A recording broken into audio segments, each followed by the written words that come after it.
Bonjour et bienvenue dans ce journal. Face au froid qui semble s'installer durablement, la préfecture du Val d'Oise a déclenché le niveau 2 du plan Grand Froid. Alors, quelle est la situation de l'hébergement d'urgence sur le département? Le point tout de suite dans ce reportage signé El Hadji Koli. On connaît un couple qui vit ici depuis une dizaine d'années. Donc là, en fait, ce soir, ils sont pas là, donc ils ont dû partir faire leurs affaires. Donc on leur a laissé des couvertures de survie et on va encore les bouteilles d'eau qu'on leur a laissées il y a 2-3 jours ici. Voilà. Créer du lien social à travers une couverture et des vêtements chauds, voici la main tendue par la Croix-Rouge au sans domicile fixe. En présence du préfet Pierre-Henri Maccioni, il tente d'entretenir un lien afin d'inciter les personnes à se rendre dans les centres d'hébergement. Selon les derniers rapports, 500 personnes seraient sans abri dans le Val d'Oise et ce chiffre serait en constante augmentation. Devant cette situation, l'État se mobilise. Il faut savoir aussi que l'État dans le département a investi cette année 10 millions d'euros pour le logement et l'accompagnement et que nous avons 1200 places de disponibles qui sont loin d'être tout occupées et tant mieux dans un certain sens et qu'actuellement nous nous trouvons au niveau 2. Un niveau d'alerte important qui permet de réquisitionner certains bâtiments pour les plus démunis. Ici, le centre du secours catholique de Pontoise, d'ordinaire ouvert le jour, accueillera des visiteurs toute la nuit. Et pourtant, malgré les 12 places disponibles, seules 5 personnes dormiront ce soir. Entre bagarres au risque de vol, certains sans-abri refusent cette solution. La peur du collectif, c'est-à-dire que le regard de l'autre, c'est pas facile quand on est exclu. Donc se retrouver dans une pièce dortoir avec 15 personnes autour de soi, c'est pas évident. C'est des fois pas des lieux calmes parce que 15 personnes qui dorment dans un même endroit, c'est pas calme. Bon, ensuite, il y a aussi le fait que des fois, les structures, c'est pas à côté de leur lieu de vie, où ils ont leurs habitudes. Donc voilà, il y a plein de raisons différentes. Des centres d'hébergement inégalement répartis seraient aussi la cause de ce problème. Si Cergy et Saint-Olemone sont bien pourvus, Argenteuil et le Vexin sont les moins bien lotis. Le centre d'appel du SAMU devra donc multiplier ses efforts pour venir en aide aux sans-logis avant l'arrivée de l'hiver. Zoom maintenant sur une initiative, c'est le mariage de deux mondes que tout semble opposer. D'un côté, le cabinet Deloitte, numéro 1 spécialisé dans l'audit d'entreprise, et de l'autre, le lycée Jean-Jacques Rousseau à Sarcelles, fréquenté par 1800 élèves. Une collaboration vient de voir le jour entre les deux établissements. L'opération doit permettre aux élèves de découvrir l'entreprise, mais pas seulement. Deloitte s'engage par l'intermédiaire de ses tuteurs à donner des cours. Christophe Aubry a rencontré une jeune étudiante en deuxième année de commerce international qui suit ce programme. Regardez. Bonjour. Bonjour. Enchanté, allez-y, je vous en prie, installez-vous. Noura vient de pousser la porte du plus grand cabinet d'audit et de conseil, le leader mondial dans son domaine. 170 000 salariés à travers le monde pour un chiffre d'affaires de plus de 25 milliards de dollars en 2010. L'entretien d'aujourd'hui est un simple exercice. Il doit permettre à cette étudiante en commerce international d'appréhender le monde de l'entreprise. Voilà, donc on a reçu votre CV. Je voudrais que vous m'expliquiez un petit peu le pourquoi de vos différents choix, et puis ce qui peut vous intéresser chez nous. Allez-y, je vous écoute. Quelques minutes suffisent à Noura pour prouver son expertise. Vous avez toujours eu cette volonté comme ça de prendre des responsabilités ou ça? Oui. Depuis toute petite, non? Est-ce que vous pouvez en quoi ça? Oui, justement parce que c'est peut-être dû je sais pas, par rapport à mon éducation, mais je dois tout le temps faire des choix, choisir ça, faire ça comme ça, et voilà. Malgré son jeune parcours professionnel, cette directrice en audit bancaire est convaincue. Elle poussera même Noura à poursuivre ses études dans une grande école de commerce. Des conseils comme celui-là, Guylaine Bertin en prodigue tous les ans. Cette année, le cabinet Deloitte s'est rapproché du lycée Jean-Jacques Rousseau de Sarcelles. L'entreprise et l'établissement viennent de signer un partenariat. Objectif, aider les lycéens et étudiants des banlieues sensibles à réussir. Les professeurs nous ont dit que beaucoup des élèves de Sarcelles n'avaient pas forcément quitté Sarcelles. C'est presque une proportion dans certaines classes de près de 40-50% d'enfants qui ne sont pas sortis de Sarcelles. Donc c'est aussi leur dire tout ce qui se passe ailleurs dans Paris ou à Neuilly, ça vous est ouvert et a fortiori le monde de l'entreprise, derrière l'entreprise il y a des vrais gens qui ont aussi des histoires personnelles, qui n'étaient pas destinés eux-mêmes à l'entreprise. Et c'est quand même l'entreprise où il y a la plupart des métiers de demain et pas forcément les métiers auxquels on pense quand on est en collège-lycée. Au total, quelques 500 élèves du lycée de Sarcelles disposent désormais de tuteurs volontaires du cabinet d'audit, tests d'anglais ou encore aide à la rédaction de CV, un vrai plus pour mieux comprendre le monde du travail. Il y a vraiment un lien en fait entre on va dire la théorie, ce qu'on apprend en cours et la pratique, parce que ça nous permet en fait d'avoir une vision des faits réels, que de l'entreprise, de savoir comment ça fonctionne, de savoir qu'est-ce qu'on peut faire, qu'est-ce qu'on doit faire surtout. Des bureaux feutrés de Neuilly-sur-Seine où est installée Deloitte à la banlieue défavorisée, il n'y a qu'un pas que la multinationale vient de franchir. Une bonne façon de se faire connaître également pour un cabinet qui ne cesse de se développer. L'an prochain, l'entreprise recrutera 1000 collaborateurs dans tout le pays. Des élus de Berlin en visite à Cergy-Pontoise. C'était mercredi, une délégation d'une vingtaine d'élus allemands s'est rendue dans l'agglomération pour visiter les infrastructures en matière de logement notamment et de transport. Adrien Hilpert a voulu savoir pourquoi les Allemands souhaitaient venir à Cergy-Pontoise. Qu'intéressent les Allemands à Cergy-Pontoise? Regardez.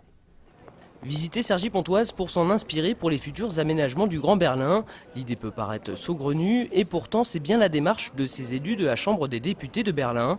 L'agglomération est alors passée au crible tant pour ses innovations que pour ses erreurs. Ce qui nous intéresse ici, c'est la planification urbaine. Ce qui est intéressant, c'est d'avoir le loisir de ne pas répéter les défauts qui ont été faits ailleurs. Et on a trouvé très intéressant de pouvoir visiter une agglomération avec un tel potentiel de développement. Et du potentiel, le Grand Berlin en a aussi. Avec un territoire grand comme l'Île-de-France, cette région est 3 fois moins peuplée que son homologue francilienne. Alors forcément, à l'instar de Cergy-Pontoise, son développement soulève de nombreuses problématiques. Mais ils ont aussi ces mêmes problématiques sociales, d'autant qu'ils ont réunifié Berlin-Est, Berlin-Ouest il y a certes 20 ans, mais avec quand même, j'y avais été il y a 10 ans, des difficultés. Donc je pense qu'on peut échanger avec les élus sur des problématiques différentes, voir quelles réponses. On a tous les mêmes questions, le développement durable, la mixité sociale, les transports, le développement économique. Donc ce sont des échanges intéressants. Avec pour objectif son intégration dans le projet du Grand Paris, Cergy-Pontoise est actuellement en pleine ébullition. Et avec l'ambition sociale de l'agglomération, ses espaces verts et son campus universitaire, c'est avant tout cette dynamique que les élus allemands ont retenue. Et on reste à Cergy pour le dernier spectacle donné dans la salle historique du Théâtre 95 avant sa rénovation. Dans quelques mois, un nouvel édifice de 2700 mètres carrés avec une salle de 400 places financée par Cergy-Pontoise et le Conseil général verra le jour. Une page de l'histoire du Théâtre 95 s'est donc tournée hier soir pour son directeur Joël Dragutin. Christophe Rigaud a assisté à cette dernière représentation. C'est moi, Pierre. Écoute, j'ai un problème. Ma couverture est vivante. Je suis complètement bouleversé. Drôle de spectacle ce soir au Théâtre 95. Sur scène, tout d'abord, où le collectif Drao interprète Petite histoire de la folie ordinaire, une pièce électrique et burlesque de Peter Zelenka. Drôle de spectacle en coulisses, enfin, où Joël Dragutin vit les derniers instants de cette salle de spectacle historique qu'il a connue il y a tout juste 20 ans. C'était à l'époque l'ancienne école nationale d'art qu'on a occupée pour 6 mois officiellement, puisqu'on avait une convention de 6 mois. C'était un bâtiment qui était destiné à être détruit. Et on nous a dit vraiment, à bout de 6 mois, vous partez. Et puis voilà, on est toujours là. Et donc maintenant, on est obligé de quitter les locaux pour la bonne raison. C'est pas pour la démolition, mais c'est pour une construction. L'extension est à côté d'ici. Et maintenant, les travaux vont commencer dans l'ancien bâtiment pour arriver à joindre les deux éléments. En 20 ans, cette salle du Théâtre 95 aura accueilli plus de 650 000 spectateurs. Alors dans le public ce soir, certains ont tenu à assister au dernier baisser de rideau. C'est le théâtre historique, donc on a l'impression vraiment de tourner une nouvelle page qui est chargée d'émotions, de sentiments, surtout de beaucoup de joie avec tout ce qui va venir maintenant.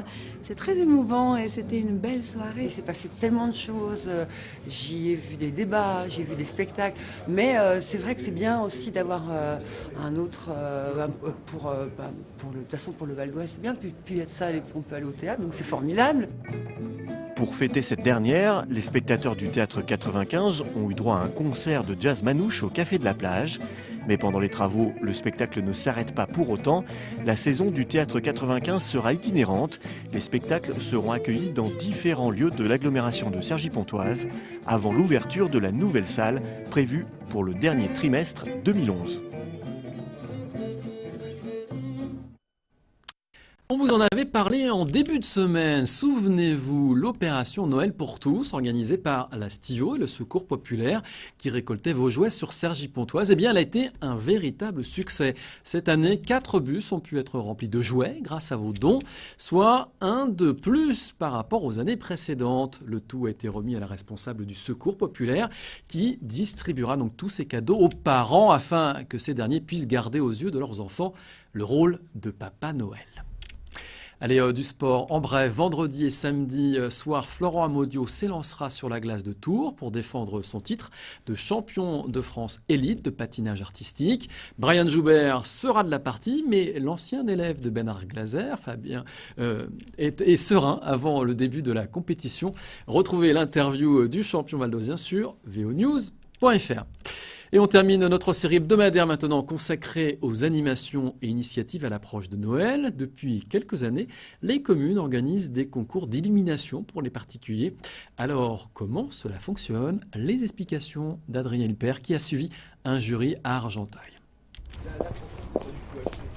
Alors là, franchement, il y a du boulot. Hein. Ah ouais, là, c'est tout à la main. Évaluer les illuminations des coteaux d'Argenteuil, c'est la mission nocturne de l'élu du quartier et de ses 5 acolytes.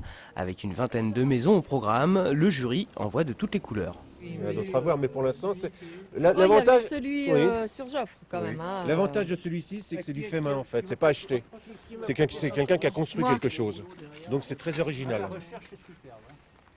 Le moulin, tout ça, bon, c'est pas du babou, ce que je veux dire. C'est pas des guirlandes. Voilà.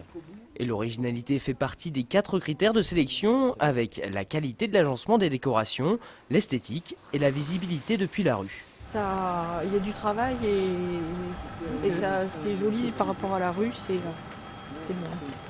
Voilà. Très bien. Allez, le 10. Après plusieurs années de participation, certains habitants débordent d'imagination et d'inventivité. Il y a de l'originalité, c'est pas trop chargé. Et en plus, il y a une petite crèche bien sympathique qui est là, juste là, qui a été faite manuellement. Et je pense que voilà, c'est pas mal. Autre critère du concours, moins officiel celui-là, la prise en compte de l'impact sur l'environnement.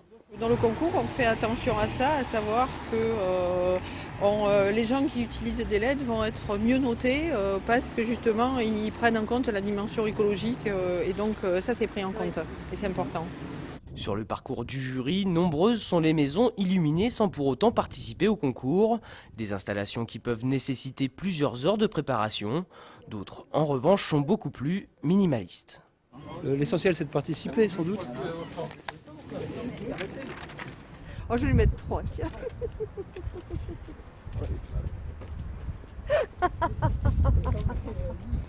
Oh là là. Et pour rester dans l'ambiance de Noël, sachez que Saint-Gratien, pour la 6e année consécutive, invite petits et grands de 7 à 77 ans à se retrouver sur la patinoire en plein air, place de l'Hôtel de Ville. C'est jusqu'au 27 décembre. Tous pourront s'adonner aux joies du patin à glace sur une surface de 450 mètres carrés au pied de la mairie, comportant un jardin de glace, un espace réservé aux tout petits. Voilà, ce journal est maintenant terminé. Merci de l'avoir suivi. Et je vous propose, pour nous quitter, de la musique, avec ces images du dernier spectacle de François Méchaly, Haut les basses. Le célèbre contrebassiste propose un voyage musical autour de son instrument fétiche. François Méchaly sera encore en concert samedi 18 décembre à l'Apostrophe, Théâtre des Arts à Cergy. Bon week-end à tous.